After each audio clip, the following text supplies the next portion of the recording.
A few weeks ago, iShowSpeed announced his African tour, where he would be live streaming across the continent. One of the countries listed was Botswana. Now, that wasn't an issue until he visited South Africa. South Africa set the bar extremely high. The activities, the scenery, the culture. Speed enjoyed it so much that he even said he could see himself living there. That view is insane. Look at that South African view, bro. That shit is dead ass beautiful, bro.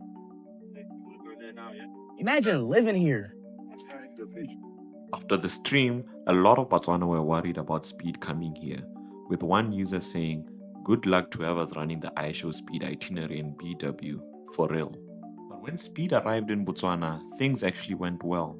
From a game drive in the Okavango to experiencing local culture in Gaborone, international viewers were actually impressed until one moment changed everything. During a visit to DTCB, also known as the Diamond Trading Company, Botswana, Speed tried to buy a diamond. However, he was refused. The reason? Diamonds can only be sold to two companies. Okay, what if I want to buy these? I want to buy one of these diamonds. If you want to buy one of these diamonds, Yeah, who do I talk to? you'd have to talk to the peers or the site holders because we don't sell. We only have 2 customers. So we can make But I can't be a customer. This is my first time in Botswana. we can make arrangements for you to buy diamonds. Yes. But these are rough. Yeah, I know, but what if I want to buy a rough diamond? No. We only sell rough to 2 customers. And then maybe you can talk. Is that part of your contract? Y'all can only sell to Yes. those 2 customers. That's part of the contract. Fair enough. I guess we can't buy a diamond here. That clip went viral, not because of Speed, but because people around the world were seeing something they didn't expect. A country known for being one of the largest exporters of diamonds, explaining that it doesn't freely sell them. Speed is on a tour of Africa. Many youth are learning for the first time that the continent is more than baboons and mud huts. And then they develop false sciences, see eugenics, to create biological proof of inferiority. It hurts my heart. But it's a necessary part of the thievery of our gold and our diamonds to convince the world that we are inferior. Speed actually tried to purchase a diamond in Botswana, to which they replied that they're only allowed to sell their own diamonds to De Beers, the British mega corporation founded by Cecil Rhodes, who literally stole the land and the mines through murder and slavery, and still to this day has scholarships named after him, Rhodes Scholarships. Heard of that? It's some George Washington shit. George Washington type beat. Botswana is the top diamond producer in the world and is one of the poorest countries on earth. So Speed, like any reasonable person learning about colonial theft for the first time, it's like, that's weird. Like, I can't buy a diamond from the people that mine the diamonds? All right. But I love it though, because these kids, man, they're gonna see the truth. The question then becomes, why would a country that has publicly complained about declining diamond revenues only be allowed to sell to two companies? We'll unpack that here on our stories, explaining neocolonialism in Botswana.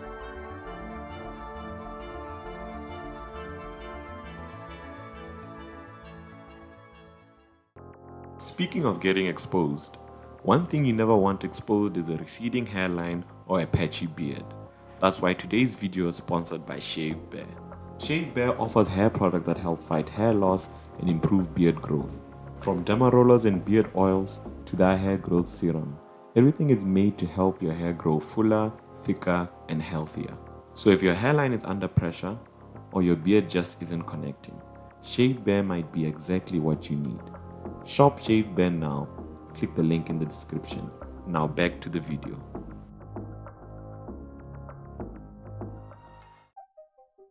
To understand neocolonialism, we'll have to go back in time.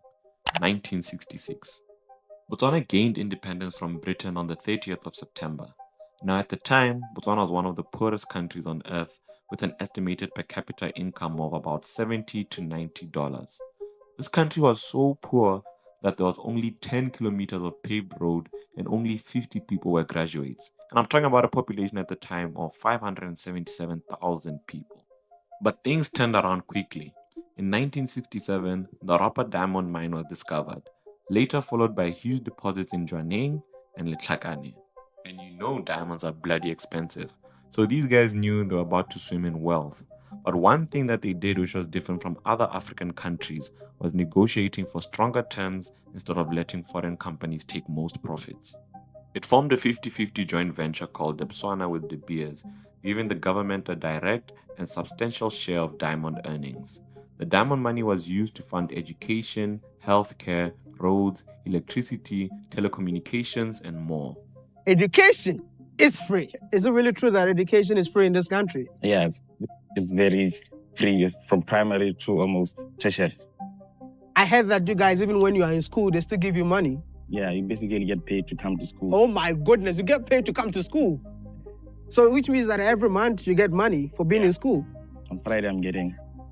Can I be your friend? In Botswana, healthcare is free. Well, this is one of the main hospitals in Botswana. It's called Princess Marina Hospital, and health is free in Botswana. Like, it's free for everyone. We don't pay anything at all. By the 1970s and 1980s, Botswana was among the fastest growing economies in the world, with average annual GDP growth rates even exceeding 25% in early years.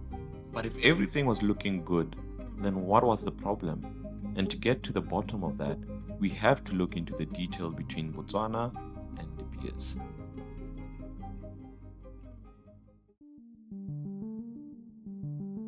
Now here's the sad reality. When most African countries discover minerals, they can't just pick them up from the ground and sell them. Mining requires massive capital, advanced technology, and global market access. In many African countries, these deals are borderline criminal. A 90-10 split where the foreign company takes almost everything, zero or near zero taxes, and full control of the mine in exchange for jobs and vague promises of development. That's classic neocolonialism, not through flags and armies, but through contracts. So when people talk about Botswana, they say, at least Botswana did it right.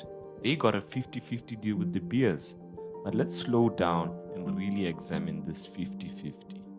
Now, after doing heavy research like my life depended on it, here's what I found. First thing to understand is this. Ownership of the mine does not mean control of the market.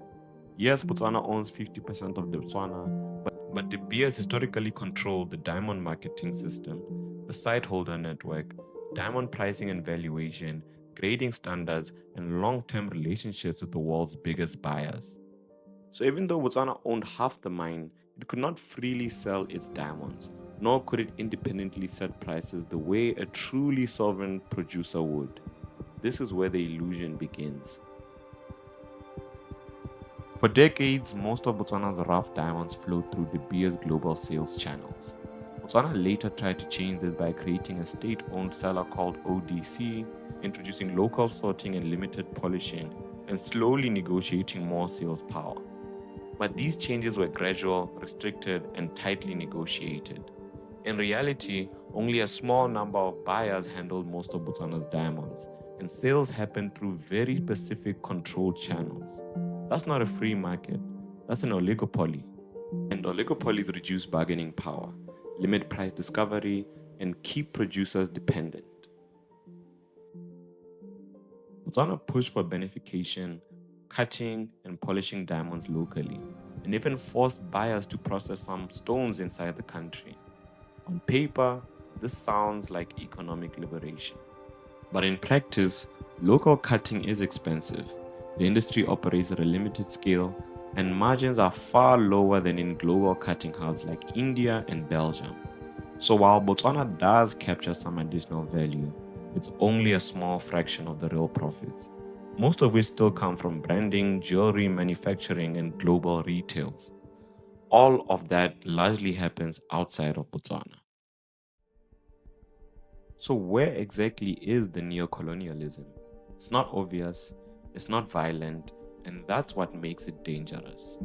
Neocolonialism shows up as foreign corporate control of marketing, knowledge, and distribution, long-term contracts that lock in unequal structures, a system where the highest margins stay abroad, and African states remain producers of raw value, not finished wealth. Botswana owned the land, Botswana owned the mine, but ownership alone didn't give it control of the value chain. And without control of the value chain, economic independence is always incomplete. In the early decades post-independence, Botswana's diamond boom masked the limits of its deal. Revenue poured into schools, clinics, and roads, so ownership without full market control felt like a fair trade. But economic cycles don't wait. As global sales slowed and production was tightened, those structural limits became obvious. Income dropped, budgets tightened, and the promise of sustained development came under pressure. In short, what was manageable during the boom years is now a real drag on the country's stability. Next up, we unpack exactly how Botswana is struggling today. It spends about 2 billion pula a week or 8 billion a month, which is a lot. And of that 8 billion a month, about 3 billion is payroll. Ultimately, we have a size of government and a level of government spending that we can't afford. Our debt levels are rising rapidly. Government current account sits usually around 1.5 billion pula.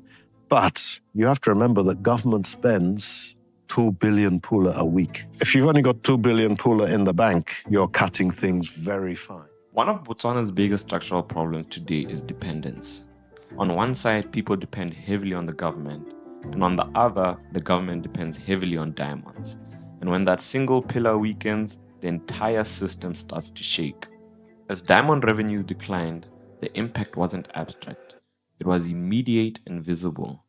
Major development projects slowed or stopped, fewer government contracts were awarded, cash flow tightened across the economy, and at certain points, even government payrolls were delayed. That's not just a mining problem, that's a systemic shock. When government spending slows in a country where the state is the biggest economic driver, businesses suffer, jobs disappear, confidence drops, and the effects ripple outward like dominoes. Now, what confuses many critics is this.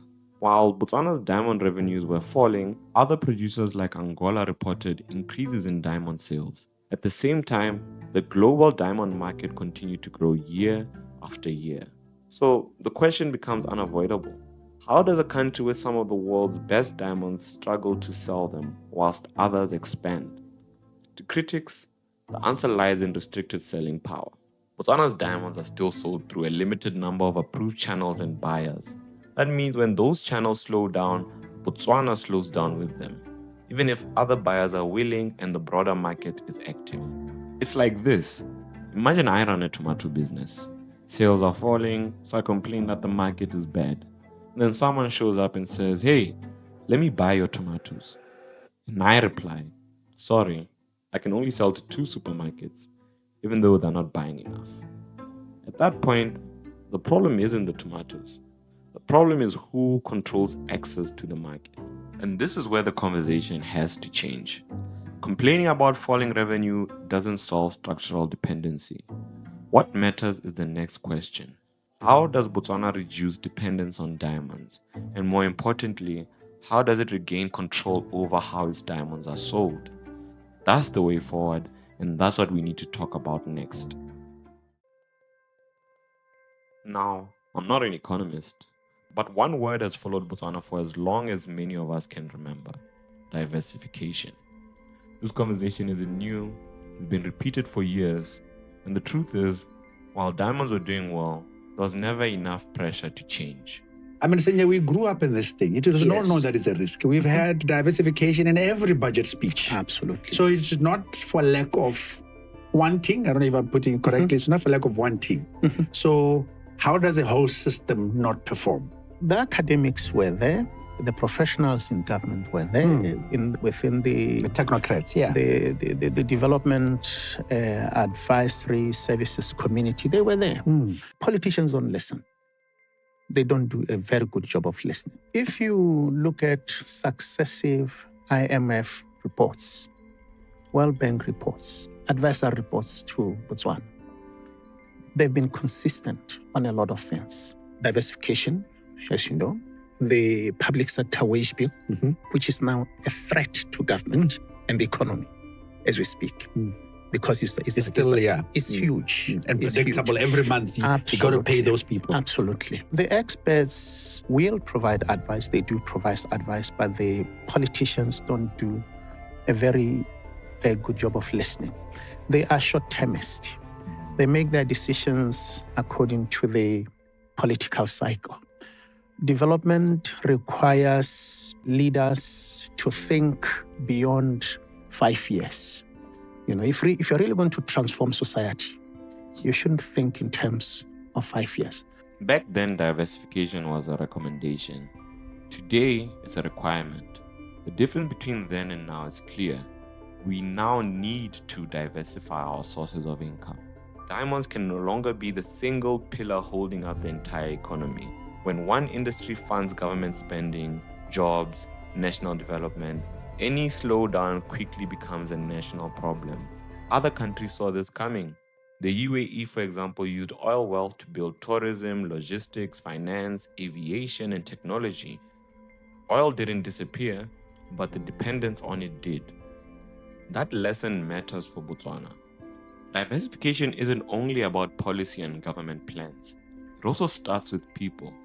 Every local business that solves a real problem, creates employment, and keeps money circulating locally helps strengthen the economy.